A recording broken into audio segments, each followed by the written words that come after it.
அத்தியாயம் 62. அவன் ஒரு முறை தங்கள் வீட்டு ஃபங்க்ஷனுக்கு வரமாட்டானா என எத்தனையோ பெரிய மில்லினர் ஏங்கி தவிக்கும் நிலையில் யாரென்றே தெரியாத ஒரு ஃபங்க்ஷனில் அமர்ந்து சாப்பிட்டு கொண்டிருந்தான் ராவணன். அவனுக்கு இதெல்லாம் புதிதாக இருந்தது. அதுவும் தனக்கு பிடித்தவருடன் ஒன்றாய் அமர்ந்து உண்பது. இந்த சந்தோஷம் பெரிய 5 ஸ்டார் ஹோட்டலுக்கு போயிருந்தால் கூட கிடைத்திருக்குமா என்று தெரியாது. அந்த ஃபங்க்ஷனில் இருந்த சில ஆண்களின் பார்வை அடிக்கொரு முறை அழகு தேவதையாக அமர்ந்திருந்தவளின் பக்கம்தான் சென்று வந்தது. அவளை சைட்டடித்தார்கள் என்பதையும் தாண்டி அவளை விழுங்குவது போல் பார்த்து கொண்டிருந்தார்கள். அத்துடன் அவர்கள் போனில் தமிழை தவறான கோணத்தில் போட்டோ எடுத்து கொண்டார்கள். இதை ராவணன் வெளிக்கண்டு கொண்டது. இந்த ஐஸ்கிரீம் செம்மையா இருக்குல்ல, நான் இன்னொரு பிளேட் வச்சுட்டு வரேன், உங்களுக்கு வேணுமா சார்? அவன் இல்லை என்று தலையாட்டினான். அவள் தனக்காக ஐஸ்கிரீம் எடுக்க பஃபே நோக்கி சென்றாள். அந்த கேப்பில் ராவணன் அந்த வாலிபர் கூட்டத்திற்கு முன் போய் நின்றான். அப்புறம் ப்ரோ என்ன பண்றீங்க? அவர்கள் முழித்தார்கள். நாங்க என்ன பண்ணா உனக்கு என்ன பிரச்சனை? எனக்கு ஒரு பிரச்சனையும் இல்லை, ஆனா எனக்கு சொந்தமான ஒரு விஷயத்த பாக்குறீங்க பாரு, அதுதான் பிரச்சனை. அதை போட்டோ எடுத்தது அதை விட பிரச்சனை. தோடா ஹீரோ வந்துட்டாரு, என்ன இப்போ? அழகா இருந்தா பார்க்க தான் செய்வாங்க. உன் ஆளை பார்க்க கூடாதுன்னா போர்வையை போத்தி கூட்டிட்டு வா என்று சிரித்தார்கள். ராவணனுக்கு முகம் மாறியது. அவளை பார்க்காதீங்க, உடனே அந்த போட்டோவை டெலீட் பண்ணுங்க. ஐயடா பயந்துட்டோம். சரே ரொம்ப பயமா இருக்கு. என்ன பணக்கார பீசா நீயே? தம்பி பாலும் பழமும் சாப்பிட்டு வளர்ந்த மாதிரி இருக்கு. பேசாம போயிருப்பா, அடிச்சிட்டு போறோம், அப்புறம் மூஞ்சி கொல கொலன்னு ஆயிரப்போகுது. ஆனா சும்மா சொல்லக்கூடாது, அந்த ஃபிகரு செம்ம ஒர்த்து, நச்சுன்னு இருக்கா. 1 மணி நேரம் அவ கூட இருந்தாலும் ஜென்ம பலனை அடைஞ்சிடலாம். அதுவும் அந்த ஹிப்பு இருக்கே ஹிப்பு என்று அவன் சொல்லி முடிக்கும் முன் அவன் மூக்கிலிருந்து பொல பொலவென கொட்டியது ரத்தம். ஒரு நொடி என்ன நடந்தது என அவன் நண்பர்கள் முழித்து கொண்டிருந்தார்கள். டே வாசு, இவன் அடிச்சிட்டான்டா, கொப்ப மவனை யாரு மேல கை வச்ச என்று இன்னொருவன் அர்ஜுனை அடிக்க வர அவன் கையை அப்படியே வளைத்து முன்னே வந்தவனை எட்டி உதைத்தாள். அவனோட ஒவ்வொரு அடியும் மனுஷன் அடிக்கிற மாதிரியே இல்லை, என்னமோ மிருகம் அடிக்கிற மாதிரி தான் இருந்துச்சு அவங்களுக்கு. இதில் ஓவராக பேசிய ஒருத்தன் அவன் கைகளில் வசமாய் சிக்கிக் கொண்டான். பாப்பியா, அவளை பாப்பியா, சொல்லுடா பாப்பியா என்று கேட்டு கேட்டு அடித்தான். இன்னொருவன் ராவணனை பின்னால் இருந்து அடிக்க அவன் தலையிலிருந்து ரத்தம் வந்தது. ராவணன் சிவந்த விழிகளுடன் திரும்பி பார்த்தான். ராவணன் அல்ல, அவன் கண்ணே அவனை பயமுறுத்தி விட்டது போலும்.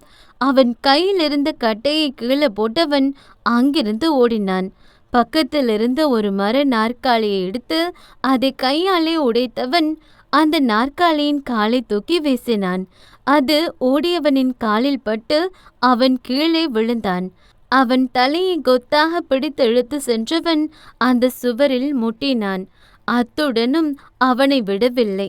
அவன் மீது ஏறி அமர்ந்து அவன் முகத்திலே விடாமல் குத்தினான். அதுவும் ரௌத்திரம் பொங்க.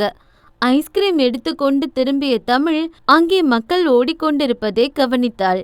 ஏதோ என எண்ணிக்கொண்டவள் ராவணனை தேடினாள். ஆனால் அந்த கூட்டத்துக்குள்ளிருந்து ராவணன் சத்தம் கேட்கவே இவள் அவசரமாய் அந்த கூட்டத்தை நோக்கி சென்றாள். அங்கே ராவணன் ஒருத்தனை வெறி பிடித்தவன் போல அடிப்பதைக் கண்டு இவள் கையில் இருந்த ஐஸ்கிரீமை கீழே போட்டுவிட்டு அவனை நோக்கி ஓடினாள். சரி என்ன பண்றீங்க, விடுங்க, உன்னை கொன்னுருவடா என கடைசியாக எட்டி ஒரு உதை விட்டதான் வந்தான் அர்ஜுன். அவனை இழுத்து வருவதற்குள் அவளுக்கு போதும் போதும் என்று ஆகிவிட்டது. கல்யாண வீட்டுக்காரங்க சும்மா இருப்பாங்களா? போலீஸ்க்கு சொல்லி அவங்க வந்து பிரச்சனையாகி கடைசியா அவங்க போலீஸ் ஸ்டேஷன் போக வேண்டிய நிலை. பின் கவினும் ராவணனின் பர்சனல் செக்ரட்டரியும் வந்து எல்லாம் சரி பண்ண கொஞ்ச நேரம் ஆகிவிட்டது. தமிழ் ஸ்டேஷன் வெளியே தலையில் கை வைத்தவனும் அமர்ந்திருந்தாள். தமிழ் வா போலாம் என்று தமிழ் கையை பிடித்தான் அர்ஜுன். அவள் பட்டென்று அவன் கையை தட்டிவிட்டாள். அவள் கொஞ்சமல்ல, சற்று அதிகமாகவே கோபமாகத்தான் இருந்தாள். இல்ல தமிழ், அவனுங்க நீங்க எதுவும் சொல்ல வேணாம், நல்லா தானே இருந்தீங்க. அதுக்குள்ள அவனுங்களை ஐசியூல அட்மிட் பண்ற அளவுக்கு அடிச்சு வச்சிருக்கீங்க. உங்களை பார்த்தாலே எனக்கு பயமா இருக்கு சார். நீங்க ஒரு நேரம் குழந்தை மாதிரி இருக்கீங்க, ஒரு நேரம் மிருகம் மாதிரி இருக்கீங்க. என்னால உங்களை புரிஞ்சுக்கவே முடியல என்றாள் கண் கலங்கி. அவள் கண்ணீர் கண்டு அவன் பதறினான். அவள் கண்ணீரை துடைக்க அவன் கைகள் தவித்தது. அழாத தமிழ், நான் வேணும்னு அடிக்கல. என்னவா இருந்தாலும் நீங்க அடிச்சிருக்க கூடாது. என்னை விட்டுருங்க சாமி என்று ஒரு பெரிய கும்பிடு ஒன்றை போட்டு விட்டு சென்றாள். தமிழ் நில்லு, தமிழ் நில்லு என்று அவன் கத்திய போதும் அவள் அதை காதில் வாங்கிக் கொள்ளாமல் சென்றாள். ராவணன் உடைந்து அந்த நடு ரோட்டில் நின்று கத்தினான். அவ கூட இன்னைக்கு முழுக்க டைம் ஸ்பெண்ட் பண்ண போறேன்னு சொல்லிட்டு தானே போனேன். ஆனா இப்படி ஒரு பிரச்சனையை இழுத்து வச்சிருக்க. ஏன்டா மச்சி இப்படி முரட்டுத்தனமா இருக்க? ஒரு நாள் கூட உன்னால் நார்மலா இருக்க முடியாதா? தமிழ் மட்டும் இல்ல, அவ இடத்துல வேற எந்த பொண்ணா இருந்தாலும் அப்படிதான் பண்ணுவா. அவ கண்ணு முன்னாடி அவனுங்கள இப்படி அடிக்க வேண்டிய அவசியம் என்ன? ராவணன் அமைதியாக இருந்தான். சும்மா அடிக்க நான் பொறுக்கியா? அப்ப ஏன் அடிச்ச? அந்த பொறுக்கிங்க தமிழை தப்பா போட்டோ எடுத்தானுங்க. அதுவும் தப்பான இடத்த. அதை டெலீட் பண்ண சொன்னேன், அவங்க கேட்கல, அதான் அடிச்சேன். அப்ப அதை ஸ்டேஷன்ல சொல்லிருக்கலாமே மச்சி. அவனை அந்த இடத்துல போட்டோ எடுத்தாங்கன்னு சொல்றியா? அதை எப்படி அவ தாங்குவா? மச்சி, அவ போட்டோம் எனக்கு ஒன்றும் இல்லை, கவலையே இல்லை. அவ போட்டோம் எனக்கு ஒன்றும் கவலை இல்லை, கவலையே இல்லை என்றான் வீராப்பாய். உனக்கு தலையில் அடிபட்டிருக்கு, வா ஹாஸ்பிட்டல் போலாம். ஒரு தேவையில்ல என்று அவன் கையை உதறிவிட்டு சென்றவன் கடும் கோபத்துடன் வீட்டுக்கு சென்றான். அவன் கோபத்தை குறைக்கும் ஒரே ஆயுதம் மது மட்டுமே. மது பாட்டிலை கையில் எடுத்தவன் குடிக்கப் போகும் முன் நேற்று அவள் சொன்ன வார்த்தை ஞாபகம் வந்தது. எனக்காக நீங்க குடிக்க கூடாது பட்டென அவள் சொன்ன வார்த்தை ஞாபகம் வரவே அந்த சரக்கு பாட்டிலை கீழே போட்டு உடைத்தான். அங்கிருந்த மொத்த பொருளையும் மொத்தமாய் தூக்கி போட்டு உடைத்தான். கோபம் பொறுக்க முடியாமல் தலையை பிடித்து கொண்டு கத்தினான். அவன் தலையிலிருந்து ரத்தம் இன்னமும் வந்து கொண்டிருந்தது. ஏண்டி என்ன தப்பாவே பாக்குற என்று தலையை பிடித்தபடி முட்டி போட்டு அமர்ந்தவன் ஏதோ வெறி பிடித்த மிருகத்தை போலத்தான் காட்சியளித்தான். ரம்யா அந்த பஸ்ஸிலிருந்து இறங்கி சுற்றி முற்றி பார்க்க மதி அந்த டீக்கடையிலிருந்து ஓடி வந்தாள். அக்கா, நமக்கு ஜானு போதுமே, எதுக்கு இவங்க? அவள் குழப்பமாக கேட்டாள். பொதுவா ட்ரக்ஸ் எடுக்கிறவங்கள நம்பக்கூடாது, நமக்கு நிறைய ஆதாரம் தேவை என இருவரும் அந்த குட்டி குட்டி குடிசை வீடுகளாயிருந்த ஏரியாவுக்குள் நுழைந்தார்கள். அங்கிருந்த பல மக்களின் வாழ்வாதாரம் சின்ன சின்ன குடிசை தொழிலாகத்தான் இருந்தது. உழைத்தால்தான் சோறு எனும் நிலையில் உள்ள ஏழை மக்கள் அவர்கள். அதில் சின்ன சின்ன குழந்தைகள் படிக்க செல்லக்கூட வசதி இல்லாமல் செங்கல் சூளையில் வேலை செய்து கொண்டிருந்தார்கள். அதையெல்லாம் பார்த்தபடி அந்த சின்ன குடிலின் முன்னே போய் நின்றார்கள் ரம்யாவும் மதியும். குடிசை கொண்டு மேயக்கூட வழியில்லாமல் படுதா கொண்டு மூடியிருந்தார்கள். அவ்வளவு ஏழ்மையான குடும்பம் அது. இந்த வீடுதானா? மதி ஆமா என்றாள். அம்மா, யாராவது இருக்கீங்களா?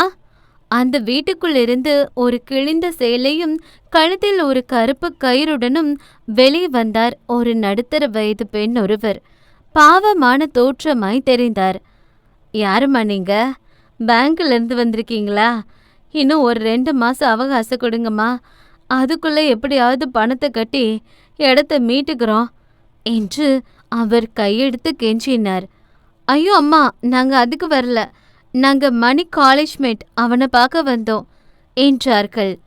ஏன் புள்ளதாம்மா, உள்ள வாங்க என்று அவர் அந்த குடிசைக்குள் அழைத்து சென்றார்.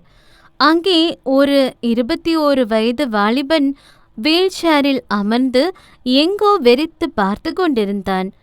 இவனை படிக்க வைக்க இருந்த ஒத்த இடத்தையும் வித்து அந்த காலேஜில் படிக்க வச்ச.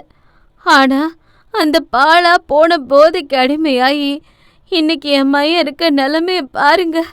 புத்தி குழம்பி போயிடுச்சு, கை கால் அசைய முடியல, உசுறு மட்டும்தான் இருக்கு என்று அந்த சேலை முந்தானையை போத்தி கொண்டு கதறி அழுதவருக்கு என்ன ஆறுதல் சொல்வதென அவர்களுக்கு தெரியவில்லை. விளையாட்டாய் துவங்கும் ஒரு பழக்கம் கடைசியாக அவர்கள் உயிரை எடுக்கும் நிலைக்கு தள்ளிவிடுகிறது. அத்தியாயம் 63. தன்னால் முடிந்த பணத்தை கொடுத்துவிட்டு ரம்யா எதுவும் பேசாமல் அந்த குடிலை விட்டு வெளியே வந்தாள். என்னக்கா பேசாம வந்துட்டீங்க? அவங்க கிட்ட உதவி கேட்டுக்கலாமே. என்னன்னு கேட்க சொல்ற மதி. நான் பிரச்சனையில இருக்கேன். உங்க பிள்ளைய வந்து எனக்காக சாட்சி சொல்ல சொல்லுங்கன்னு சொல்லுவியா? அவங்க இருக்க நிலைமையை பாத்தியா? எப்படி மதி கேட்க சொல்ற? மதி தலையை கவிழ்ந்து கொண்டாள். அந்த ட்ரக்ல பாதிக்கப்பட்ட யாராவது ஒருத்தங்க அவங்களா வந்து சாட்சி சொன்னாலும் அந்த ருத்தேஷ் கேங்க ஒன்றும் இல்லாம பண்ணிடலாம். ஆனா இங்க பிரச்சனையே அதுதான்க்கா. அவனுக்கு எதிராக யாருமே சாட்சி சொல்ல வரமாட்டாங்க. இப்ப என்னதான் பண்றது? கண்டிப்பா ஒருத்தங்க இருப்பாங்க, தேடணும், அவ்வளோதான். சரி, காலேஜில் ஏதாவது ஆதாரம் தேடுமா? அக்கா, அவங்க எதில் வச்சு சப்ளை பண்ணுறாங்கன்னே தெரியல. நானும் அதை கண்டுபிடிக்கத்தான் ட்ரை பண்ணுறேன். சரி மதி, அப்போ நான் கிளம்புறேன். நீ வீட்டுக்கு கிளம்பு. வீட்டில் எல்லாரும் இப்போ ஓகேவா? அப்பா தான் ரொம்ப உடஞ்சி போயிருக்காரு. என்னதான் கோவத்தில் அப்பா அக்காவை திட்டிருந்தாலும் அக்காவை நினச்சி ஃபீல் பண்ணுறாரு. அப்பா அவளை கூப்பிட்டு பேச வேண்டியதானே? அவர் கோபத்தை பற்றி உங்களுக்கு தெரியாதா? அட போடி, பொல்லாத கோபம். 1000 பேர் சொன்னாலும் புள்ளைய பற்றி அவருக்கு தெரியணும். சரி, நீ வீட்டுக்கு போ. அப்புறம் அதுக்கும் திட்ட போறாரு. சரிக்கா. மதி. என்னக்கா? கவனமாயிருடி, அவங்க கிட்ட மாட்டிக்காத. அவள் சரியென்று கண் மூடி திறந்தாள். ரம்யா அடுத்ததாக ஒரு கராத்தே கிளாஸ் எடுக்க சென்று விட்டாள். ஒரு பணக்கார பிள்ளைகளுக்கு ஈவினிங் டைம் கராத்தே கிளாஸ் எடுக்கிறாள். மதி மிதமான வேகத்தில்தான் சென்று கொண்டிருந்தாள். ஆனால் அந்த பக்கமாய் ஒரு கார் ஒன்று பயங்கர வேகத்தில் வந்தது. வேகமாக வந்த கார் இவளை இடிப்பது போல் வர, நல்ல வேளையாக இவள் வண்டியை வேறு பக்கமாய் திருப்பிவிட பக்கத்தில் இருந்த மணலில் விழுந்து கையில் சிராய்ப்பு ஏற்பட்டது. ஆ என மணலில் விழுந்தவளை கண்டு அந்த பக்கமாயிருந்த சிலர் ஓடி வந்தார்கள். கண்ணு தெரியாத கபோதிங்க, வண்டி எப்படி ஓட்டிட்டு போகுதுங்க பாரு. இவனுங்களுக்கு எதுக்கு லைசன்ஸ் கொடுக்குறானுங்க என்றபடி மதியை தூக்கி நிறுத்தியவர்கள் அவள் வண்டியையும் தூக்கி நிறுத்தினார்கள்.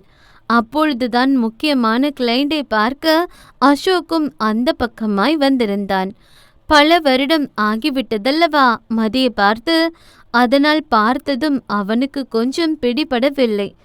அந்த சின்ன பிள்ளை முகமெல்லாம் மாறி அவள் வயதுக்கே உண்டான ஒரு பெண்மை உண்டாகி இருந்தது.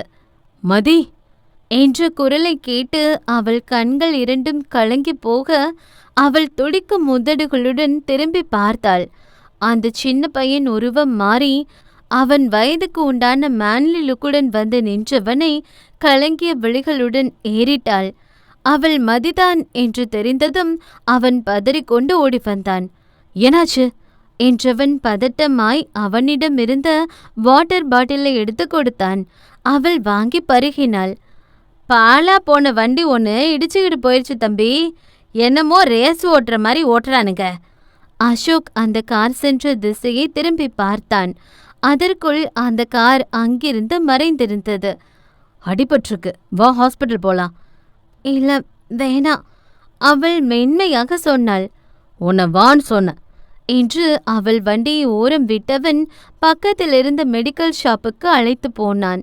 அவள் கண்கள் அடிக்கொரு முறை அவனை தழுவி சென்றதை அவனும் கவனிக்கத்தான் செய்தான்.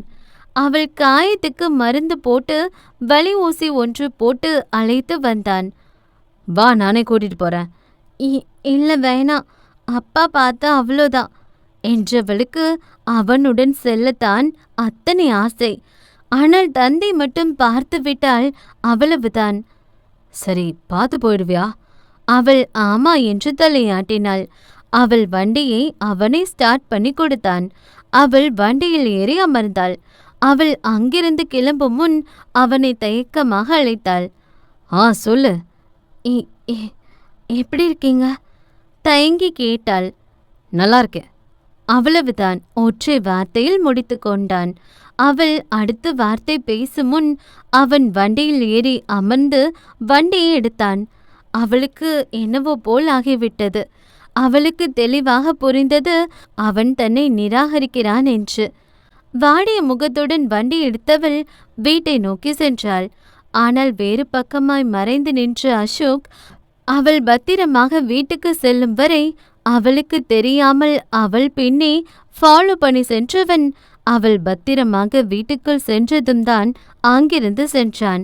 அசோக் தன் பின்னே வருவது தெரிந்தும் தெரியாதது போலவே காட்டிக்கொண்டவள் அவன் அறியா வண்ணம் மாடிக்கு ஓடிப்போய் அவனை திருட்டுத்தனமாய் எட்டி பார்த்து காதலுடன் சிரித்து கொண்டாள்.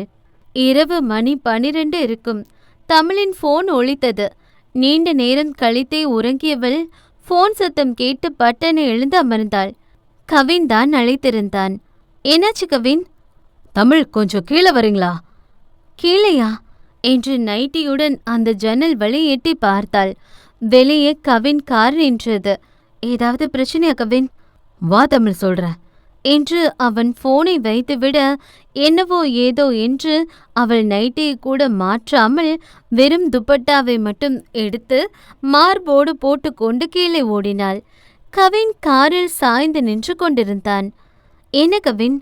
ஒரு ஹெல்ப் தமிழ். சொல்லுங்க. நீ இப்ப வரணும். எங்க?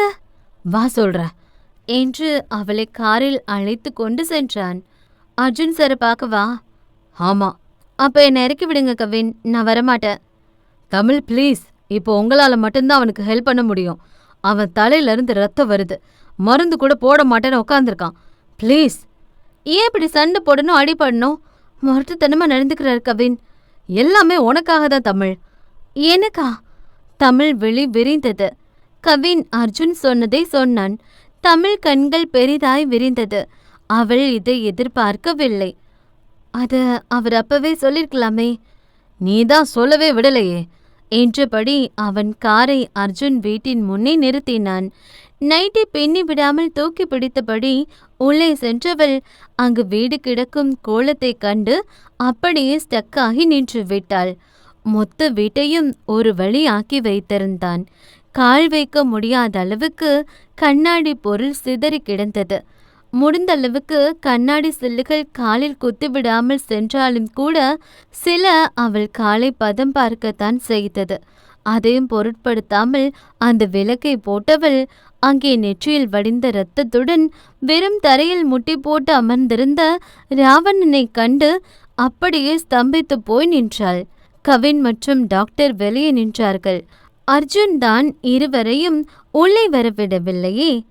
அம்மாடி தமிழ், அவனை சரி பண்ணிட்டு கூப்பிடுமா, அப்பதான் உள்ள வருவன். டாக்டர் பயந்து போய் நிக்கிறாரு. பாவம் அந்த மனுஷன் 3 மணி நேரமா போராடிட்டு இருக்காரு. அவரும் வீட்டுக்கு போக வேண்டாமா என்று வெளியிருந்து குரல் கொடுத்தான் கவின். பக்கத்தில் பாவமாய் அந்த டாக்டர் தக்காளி பழத்தில் அடி வாங்கி பிரெட்டுக்கு தொட்டு திங்கும் ஜாமை போல் நின்றார். எல்லாமே நம்ம ராவணன் வேலைதான். ட்ரீட்மெண்ட் பார்க்க வந்த டாக்டரை தக்காளி பழத்தாலே அடிச்சு விரட்டி விட்டுட்டான். தமிழ் தயங்கி தயங்கி ராவணன் அருகே போய் முட்டி போட்டு அமர்ந்தாள். அவள் கொலுசு சத்தம் கேட்டதுமே அவன் கண்கள் மேல நிமிர்ந்து பார்த்தது. இருவரும் சில நொடிகள் பேசவே இல்லை. மௌனமாக ஒருவரை ஒருவர் பார்த்து கொண்டார்கள். அவள் கரம் மெல்ல அவன் அடிப்பட்ட தலையினை வருடி கொடுக்க இவ்வளவு நேரம் அந்த டாக்டரை தொடவிடாமல் விரட்டி விரட்டி அடித்தவன் இப்பொழுது மகிழிக்கு மயங்கிய பாம்பு போல் அமைதியாக அமர்ந்திருந்தான். அந்த டாக்டரும் கவினும் ஆச்சரியமாய் பார்த்தார்கள். ஏப்பா தம்பி, இந்த பொண்ணை முன்னாடியே கூட்டிட்டு வந்திருந்தா எனக்கு இந்த அடி விழுந்திருக்காதே. உங்களை வச்சு சாம்பிள் பார்த்தேன் டாக்டர். நான் நினைச்ச மாதிரி அவன் அடிச்சான். அடிக்காம எப்படி அந்த பொண்ணை கூட்டிட்டு வர முடியும் சொல்லுங்க? சாம்பிள் பார்க்க நான் என்ன ஊறுகாயா தம்பி? விடுங்க டாக்டரே, காதல்ல இதெல்லாம் சாதாரணம். நீங்க காதலிக்க நான் ஏப்பா உசுர பணைய வைக்கணும்? யாரோ ரிலீஸ் பண்ற படத்துக்கு நம்ம பால் அபிஷேகம் பண்றது இல்லையா?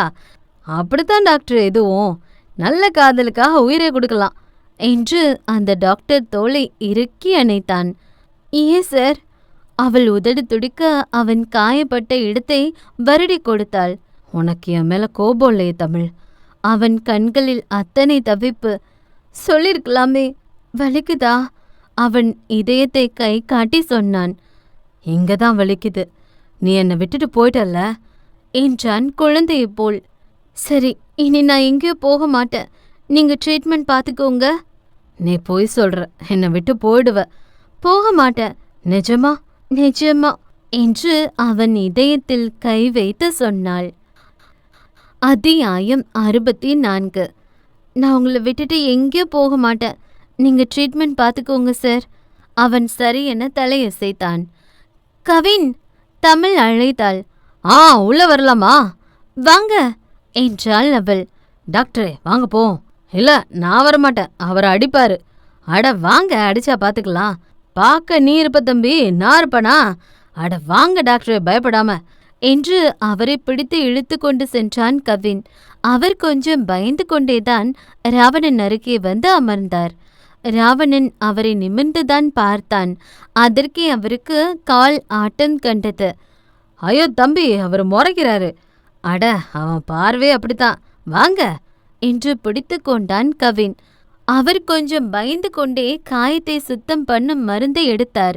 இது கொஞ்சம் எரியும் என்று சொல்லிக்கொண்டேதான் நடுங்கிய கரத்துடன் அவன் அடிப்பட்ட இடத்தில் வைக்க ஷ் என்றான் ராவணன். அவ்வளவுதான். அவர் பயந்து கொண்டு கவின் இடுப்பில் ஏறி அமர்ந்து கொண்டார். யோ டாக்டரே, நீ அன்னை 5 வயசு புள்ள மாதிரி ஆவுனா இடுப்பில் ஏறி உட்காந்துக்கிற? தம்பி, அவர் அடிக்க வர்றாரு தம்பி. யோ டாக்டரே, என்னையா உன்னோட பெரிய ரோதனையா போச்சு என்று நெற்றியில் அடித்து கொண்டான் கவின். பெருமூச்சு விட்ட தமிழ் அந்த பஞ்சை எடுத்து அவன் முன்னே அமர்ந்தாள். எப்படி பண்ணணும்னு சொல்லுங்க, நானே பண்றேன். அவர் என்ன செய்ய வேண்டும் என்று சொன்னார். இது கொஞ்சம் வலிக்கும், பொறுத்துக்கோங்க. அவன் கண்களாலே சரி என்றான். இவள் அவன் காயம்பட்ட இடத்தை சுத்தம் செய்தாள். அவன் சற்றும் அசையாமல் இவள் கண்ணை தான் பார்த்து கொண்டிருந்தாள். வலிக்குதா சார்? அவன் இல்லை என்றான். அவன் கண்கள் அவள் கண்களை விட்டு இம்மி அளவுக்கு கூட நகரவில்லை. அவனுக்கு எப்படியோ, ஆனால் அவளுக்கு அது கொஞ்சம் ஒரு மாதிரி தான் இருந்தது. வேறு பக்கம் பாருங்க சார் என்றாள் சங்கடமாய். இல்லை, உன் கண்ணை பார்த்தா மட்டும்தான் எனக்கு வலிக்கல என்றான் அவன். உருகி உருகி லவ் பண்றாங்கப்பா. ஆமா, எத்தனை வருஷமா லவ் பண்றாங்க என்றார் அந்த டாக்டர். ஜஸ்ட் இப்பதான், ஒரு 24 மணி நேரமா. எத என்றார் அந்த டாக்டர். ஆமா, இன்னும் ப்ரப்போஸ் கூட பண்ணல. அட பாவீங்களா, அதுக்கு எப்படியா? அப்ப பல வருஷமா லவ் பண்ணா என்ன பண்ணுவாரு? இந்நேரம் உங்களுக்கு சமாதி கட்டியிருப்பான் என்றான் அவன் சாதாரணமாக. என்னப்பா இது முரட்டுத்தனமான காதலா இருக்கு? ஆமா, பையன் கொஞ்சம் முரட்டு பையன் சார். ஒருவேளை அந்த பொண்ணு வரலனா என்னப்பா பண்ணிருப்பாரு? உங்க பொண்டாட்டி உங்களுக்கு கண்ணீர் சொல்லி போஸ்ட் ஒட்டியிருப்பாங்க. சரி சரி, அங்கே அடுத்து என்ன பண்ணணும்னு சொல்லுங்க. அம்மாடி, ஸ்டிச்சஸ் போடணும், அதை நான் தான் போடணும் என்றார் அந்த டாக்டர். நீங்க வாங்க, அவர் ஒன்றும் பண்ண மாட்டாரு என தமிழ் எழுந்து கொள்ள பார்த்தாள். ஹே, எங்க போற என பட்டென அவள் கையை பிடித்தான் அர்ஜுன். இங்கதான் சார் இருக்க, பக்கத்துல இரு என்று அவள் நைட்டியை பிடித்து கொண்டான். அநியாயம் பண்றானே, இவன் பண்றது பார்த்தா அவ ஈஸியா கண்டுபிடிச்சிருவா அவன் லவ் பண்றான்னு. சரி, இங்கே இருக்கேன், அவரை ட்ரீட்மெண்ட் பார்க்க விடுங்க. தம்பி வலிக்கும், நான் வேணும்னா பெயின் கில்லர் போட்டு விடவா? எனக்கு என்னமோ அதெல்லாம் தேவைப்படாதுன்னு தோணுது என கொஞ்சம் நக்கலாகவே சொன்னான். சார் போட்டுக்கோங்க, வலிக்கும். வேணாம், நீ இருக்கல்ல, அதுவே போதும் என்றான். அவளுக்குத்தான் ஒரு மாதிரி இருந்தது. ராவணன் அவளை மட்டும்தான் பார்வை அகற்றாமல் பார்த்து கொண்டிருந்தான். அந்த டாக்டர் ஊசி கொண்டு அவன் காயம்பட்ட இடத்தை தைத்தார். தமிழ் பார்வையை வேறு பக்கமாய் நகர்த்தி கொண்டாள்.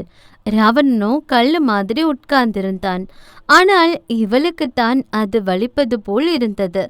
அவ்வளோதான், 2 நாளைக்கு தலையில தண்ணி படாம பாத்துக்கோங்க, இந்த டேப்லெட்டை போடுங்க என்று பெரிய கும்பிடு ஒன்றை போட்டுவிட்டு ஓடியே விட்டார் அந்த டாக்டர். தமிழ் மாப்பெடுத்து அந்த வீட்டை பெருக்க முற்பட்டாள். என்ன பண்ற தமிழ்? கிளீன் பண்ற சார். நீ அதை பண்ண வேணாம். சுத்தம் பண்ணலன்னு நடக்க முடியாது சார். அதை பார்க்க வேற ஆள் இருக்கு. யாரு மச்சி என்று ஆப்பிளை கடித்தான் கவின். நீதான். எத நானா? காமெடி பண்ற மச்சி, ஒழுங்கா எல்லாத்தையும் கிளீன் பண்ணிட்டு கிளம்பு என்றான் அதட்டலாய். எத நானா? டே என்று கத்தினான் கவின். ஆனால் ராவணன் அதை கேட்காமல் மாடி நோக்கி நடந்தான். உடன் தமிழையும் வர சொல்லிவிட்டு சென்றான். தமிழ் கவினை பாவமாக பார்த்தாள். அண்ணா, நானே பண்றேன், நீங்க போங்க. ஐயையோ வேணாம், அப்புறம் அவன் அதுக்கும் என் நடிப்பான். நீ போமா, என்னன்னு போய் கேளு, இல்லைன்னா கோபப்படுவான் என மொத்த வீட்டையும் சுத்தம் செய்ய துவங்கி விட்டான். இவள் கொஞ்சம் சூடு கஞ்சியை காய்ச்சி அதை ஒரு பவுலில் ஊற்றிக்கொண்டு அவனுக்கு தேவையான மாத்திரைகளையும் எடுத்துக்கொண்டு மாடிக்கு சென்றாள். ராவணன் அந்த மெத்தையில் சாய்ந்து அமர்ந்திருந்தான். சார், இந்த கஞ்சியை குடிச்சிட்டு மாத்திரை போடுங்க. நீயே ஊட்டி விடு தமிழ். நானா? இல்லை சார், சூடு கூட ரொம்ப இல்லை, நீங்களே சாப்பிடலாம். நீ ஊட்டி விட மாட்டியா எனக்கு? அவளுக்கு ஒரு மாதிரி இருந்தது. இல்லை சார், ஊட்டி விடுறேன் என அவன் பக்கத்தில் இருக்கை எடுத்து போட்டாள் அமர. இங்கே உட்காரு என்று அவன் பக்கத்தில் இருந்த மெத்தையை கை காட்டினான். இங்கே எப்படி சார்? பெட்ல பற்றோன்னு யோசிக்கிறியா? பட்டாலும் பரவாயில்ல, மாத்திக்கலாம். நீ இங்கே உட்காரு. அவள் கொஞ்சம் சங்கடமாய் அவன் பக்கத்தில் அமர்ந்தாள். ராவணன் அவள் ஊட்டி விடுவதற்கு பாகுவாய் சாய்ந்து அமர்ந்தான். அவள் மெல்ல மெல்ல அந்த சுடுகஞ்சியை ஊதி அவனுக்கு ஊட்டி விட்டாள். அவன் அவளை விட்டு பார்வை அகற்றாமல் பார்த்து கொண்டிருந்தான். இவரை ஏன் இப்படி பார்க்கிறாரு என்று அவளுக்கு கொஞ்சம் சங்கடமாக இருந்தது. கொஞ்சம் சாப்பிட்டதும் எனக்கு போதும் என்றான். இல்ல இல்ல, எல்லாத்தையும் சாப்பிடணும் என அவன் மறுக்க மறுக்க மொத்த கஞ்சியையும் அவனுக்கு ஊட்டி முடித்தாள். இந்தாங்க, இந்த டேப்லெட் போட்டுக்கோங்க. இல்லை, எனக்கு வேணாம் என்று முகத்தை சுளித்தான் அர்ஜுன். அட கசக்காது சார், போட்டுக்கோங்க.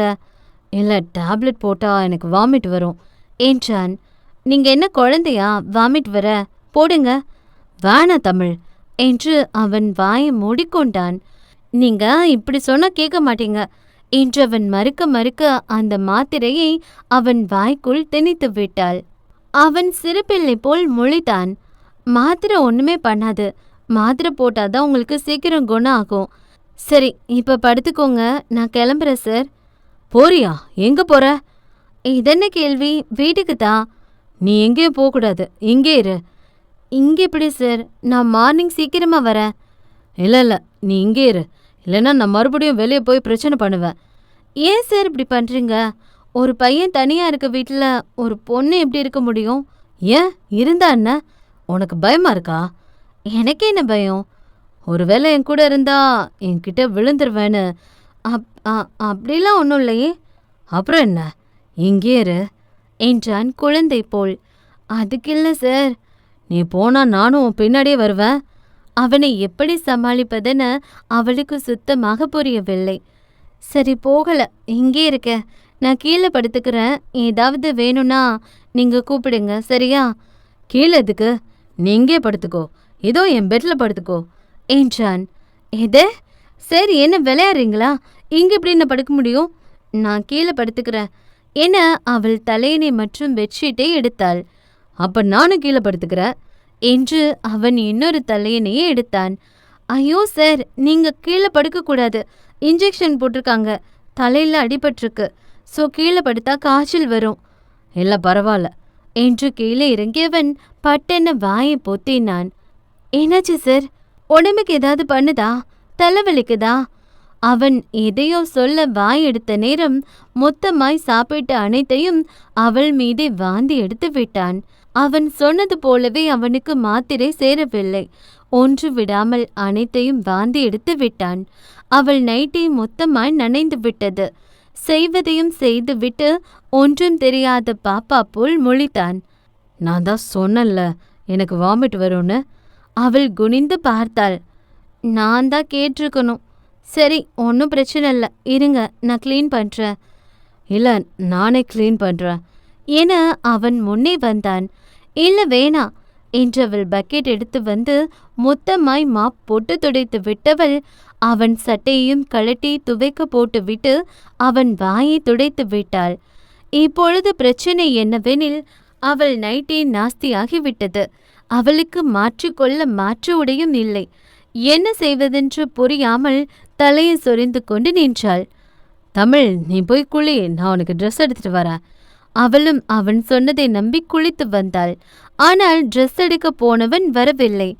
சார், சார் என்று அழைத்து பார்த்தவள் அவன் வராமல் போகவே மெல்ல அந்த டவலை மார்போடு சுற்றி கொண்டு வெளியே வர, அதே சமயம் ராவணனும் ட்ரெஸ் எடுத்துக்கொண்டு அந்த அறைக்குள் நுழைந்தான்.